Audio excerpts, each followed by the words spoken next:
Josh Simmons, Rashee Rice, both full participants today. And obviously OTA is very limited to what you can do, obviously versus what you're going to be able to do in training camp.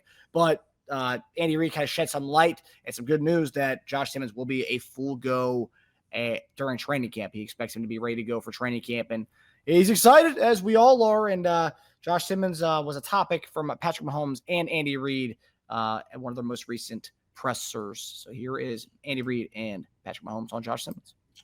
Josh Simmons kind of come along with his injury and how he's retaining stuff. Yeah, so he's one that didn't work this week, but he's been doing everything up to that point. He's actually further ahead than I thought he was, and we might actually be able to get. Originally, we weren't going to have him in the phase 3 part at all, other than the individual stuff.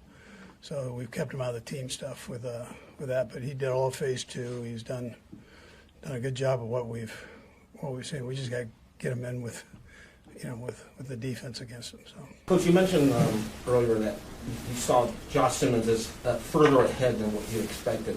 Granted, there's still time before training camp, but how much is that projection he will be ready for the start? Or I know you want to play it safe with him. Yeah, no, I think for sure for camp, we might be able to get something out of him in the team periods in phase 3 here. So that's a positive. We weren't expecting to be able to do that, but he's really done a good job with his rehab stuff, and the doctor that did his surgery did a nice job. So he's built like a left tackle. I think that's the biggest thing you see. I mean, obviously, we're building him up with coming off the injury, but he looks great. I mean, he's moving well. He's doing all the right things, and he's working extremely hard. And whenever I go by the training room, he's in the training room working to try to get back on that field as quickly as possible. And so, more than that, I think Veach and Coach Reid and all those guys, they brought in competition, and they want guys to go out there and be the best they can possibly be.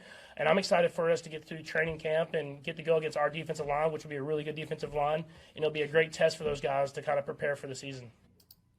So, yeah, it's a lot of good on the Josh Simmons front. So, JD, you were high on Simmons going into the draft. Months before the draft, you said that was the guy you wanted. Even with the injury concerns that caused him to slide, you were like, this is the guy. Now that we know he's expected to be ready for camp and possibly compete for the starting job, how big of a steal does this look like in hindsight, knowing that he is ready now? Because remember, there was a reluctancy from everybody. It was like, oh, he'd be a top 10 pick, but we don't know if he's going to play this year. And now that we know he is going to play this year, that's one aspect of it. And the fact that Simmons is going to be ready for camp, does this change your outlook on the offensive line heading into the season? Well, I'll address the first question first. I don't think, as far as it's a bigger steal than what I thought it was to begin with. I think every NFL analyst and scout had him high on their board before the injury. So we talked about last year, the guys that's coming out tackle-wise. I think Josh Simmons was definitely in the conversation as being one of the top guys. So it hadn't changed for me at all as far as having to steal with Josh Simmons. The thing is, we knew this. We talked about this. And I said he was probably the best athletic NFL-ready tackle coming into the draft. No ifs, ands, buts, or maybes. That was it. It was all about his medical. It was all about, only his knee holding up is what Justin said. And that's really what it was. And he was ahead of the game. Like I said, the Chiefs did their due diligence to see exactly, how he was going to come off, what the progress was, how it was looking, and he was ahead of schedule then. Which was, to have that type of information coming into the draft, and then now snatching a guy like this up, it was a huge, huge steal for us, right? And I've always said that. But for me, as far as how this goes during training camp, he's going to be a full go. I don't think it changes anything as far as what I said, Marcus. As far as I still believe that him and Jalen Moore need to probably split time. That's probably what they need to do. So even if Josh Simmons is full go during training camp, I wouldn't put the full load on him because it's not necessary. Especially if you don't want to have any type of setbacks. And I think, when Andy was sitting there speaking about the different phases, right? And obviously that's him abiding by all the parameters, but also meeting all the necessary goals to get to where he needs to get to. That's promising. That's something that they can work with. That's something that they see is very positive. But hey, man, you still got to take this, man, kind of tiptoe in. You just got to see how he feels every single day. And that's the thing. You just got to keep an eye on it to just make sure if he's sore, if he don't feel good that day, hey, guess what, big fella, have a seat. Take it easy. And so, the thing is, this type of injury, through the history, some have done well recovering from it. There's other ones maybe not so much. But he's a young guy. That's a great thing about it. And he's a big guy. Like Patrick said, he looked like a left tackle. He looks like that. He's a big boy, man. There's a big man on that side. And he is hard to come through. He's hard to go around because of athletic ability. And I think that's the main thing, just kind of going into the question is, like, how long is this thing going to be able to hold up, or is it going to hold up all the way through the season? But I think that you still need to kind of tiptoe through this thing, still have your hands on when you need it to make sure everything's okay with him, and just kind of keep watching, the progress of his knee, right? So I've always said this, we still got to start left tackle in the league at that position too when Jalen Moore. Pay this man $16 million. So we're going to be fine either way, right? So that's how I feel about it. Yeah, I mean, I agree with you that it was a steal, regardless if he was playing this year or not. It was a steal because, like, you don't draft a guy for 1 year, you draft a guy for hopefully 5 years, right? 5 years, and right? So, yeah. and if he didn't play this year, I think everyone would be like, that's great, that's fine. We'll have him. We signed more for a 2-year deal. We're gonna have Josh Simmons for 4 more years after this year, if we give him the 5th-year option, which they probably will. That's obviously 5 years down the road, but nonetheless, still getting a guy who's gonna be a starting left tackle when he does come back the following year. That's still a great get because you're not guaranteed a left tackle anywhere in a draft, let alone 32nd in the first round. So I'm with you right there. I guess for me, as far as the offensive line outlook, I guess we cover the team so often and always talk about the team. We always know, like, we knew what our deficiencies were going into the draft. We knew what we needed help in, and we knew this was a big spot for us. So getting more and drafting Simmons, it was okay. We're shoring up the left tackle spot, be it this year or next year, but we're shoring it up now and then in the future with these two guys. But I think this kind of gives us the flexibility for me. And we talked about it a little bit last week, to have Jalen Moore. If Josh Simmons does come in and he is full go, like Andy Reid said, for training camp, and that's July 21st, and he looks the part. There isn't that, there's competition within the first a week or so, but like he kind of takes it away. Yeah. I think you could have a conversation where, okay, like, well, Jalen Moore can play kind of all over the line. He did it in San Francisco. He played a little different all over the place. Maybe he's up for grabs as far as other positions. And I know I always say Juwan Taylor, but there's potential where he could, if Juwan Taylor's slipping a little bit, Jalen Moore could take that spot too. So it kind of gives us that kind of versatility there. Hey, man, listen, let's not get ahead of ourselves, man. Let's not get ahead of ourselves, Marcus, okay? We want this man. We brought him in as a left tackle. I want this guy playing left tackle. Obviously, he's going to be backing up, playing different positions, but I want him being left tackle more so than anything else. Now, if his value comes in and somebody gets hurt and he jumps in, sure. Hey, who's to say, man? He still might become, better than Josh Simmons. And, Simmons might have a little setback. Jalen Moore is a starter in the NFL. That's what he is. I don't want to start playing musical chairs with him around all the line. Look, I know he's been able to do things like this in the past. We paid him $60 million to come in and play starting NFL football at left tackle. That's what we paid him for. I don't want to talk about as far as Juwan Taylor, where he's going to be at, and, if shoulda, coulda, woulda. I don't want to talk about those things right now. None of that stuff is important. Right now, what all is important is who's going to be the start left tackle for us. And if the start left tackle doesn't make it, who's going to be the guy right there to replace it?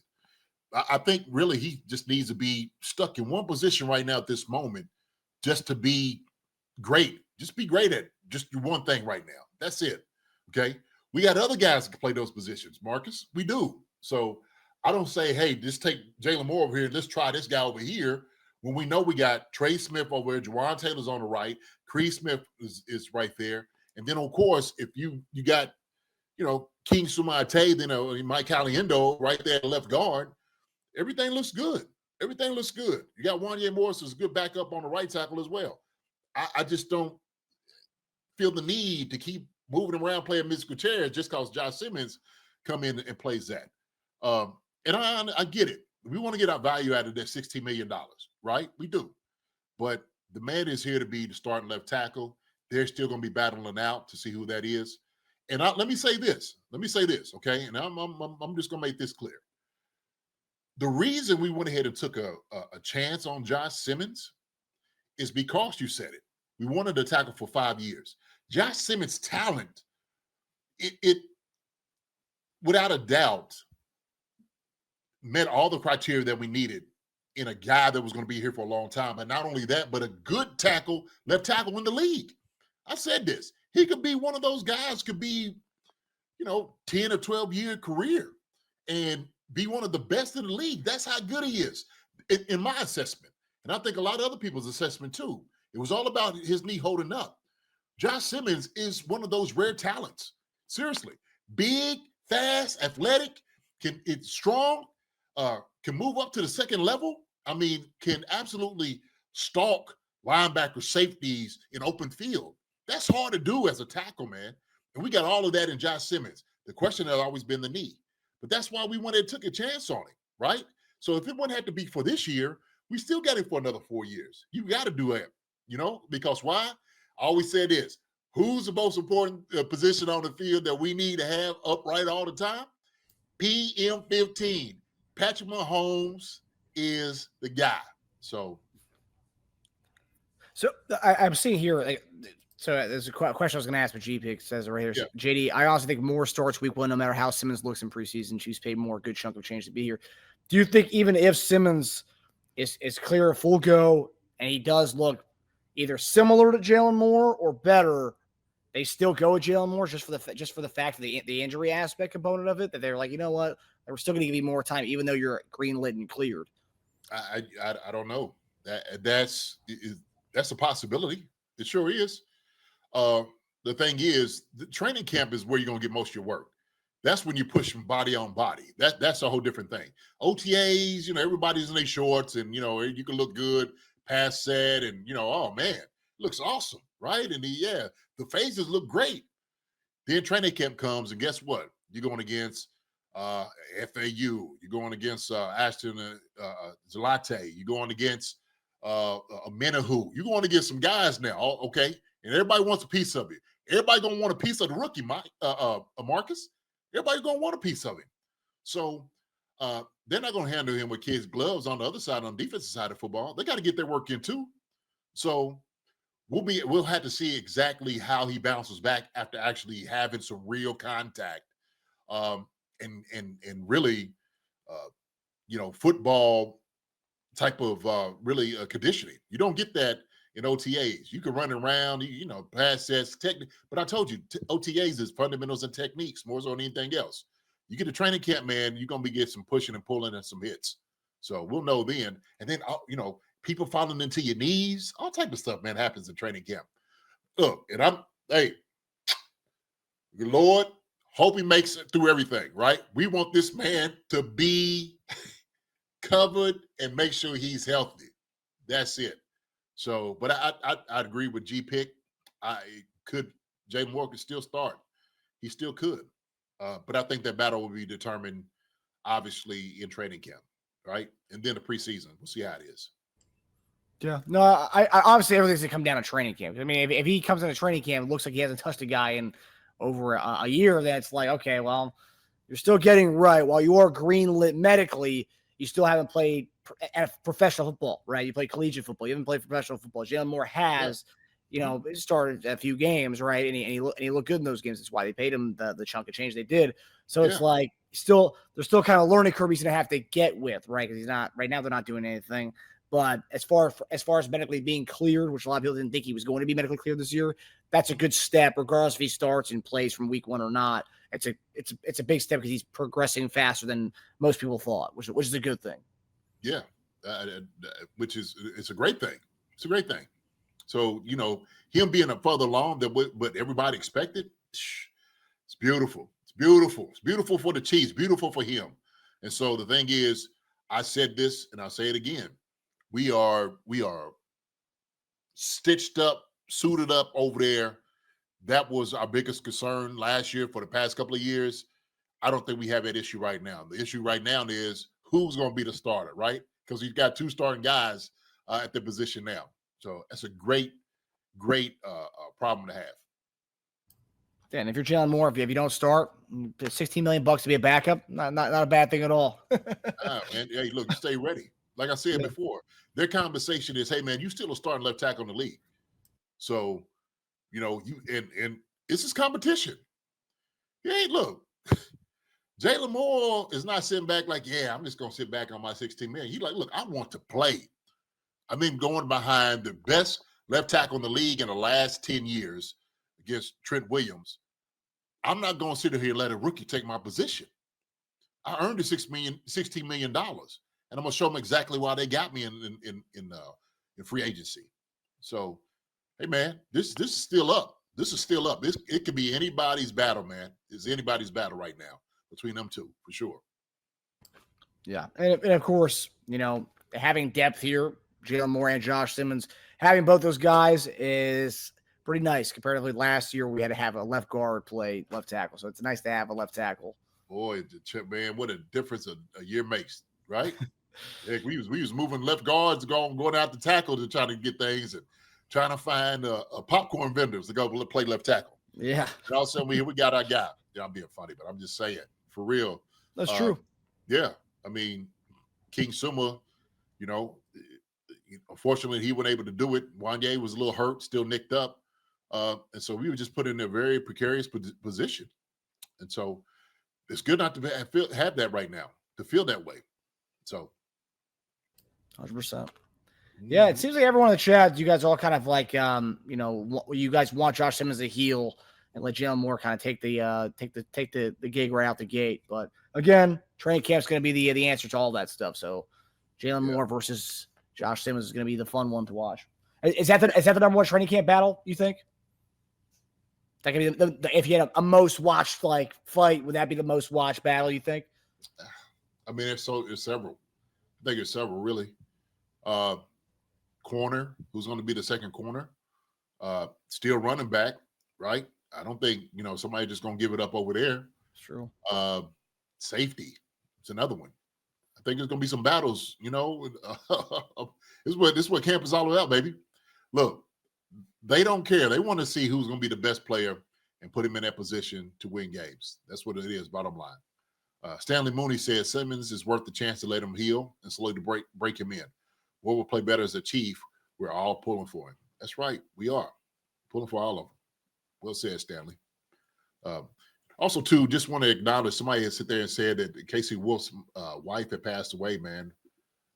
Was it from cancer or something? Man, sorry to hear that. We'd be putting a prayer in for him and his family, man. Good dude. I mean, just super, super guy. Always has a cheer and a smile on his face. I had to see that. I think Richie said something about he wrote something out there. I gotta look in and see, man. Reach out to him. But he's beautiful people. His wife and family all over. So prayers for them. Prayers for them, yeah. Kathy Welch, guys, what happened with Hendershot? Was he on practice squad? Kind of curious. I don't know. I mean, what we talked about, we did the tight ends a couple weeks ago. He's not on the Chiefs roster on the website. So if you're not on the Chiefs roster on the website, you're probably not on the team anymore. Just based on that, they have all the UDFAs on there, and he's not one of the guys on there.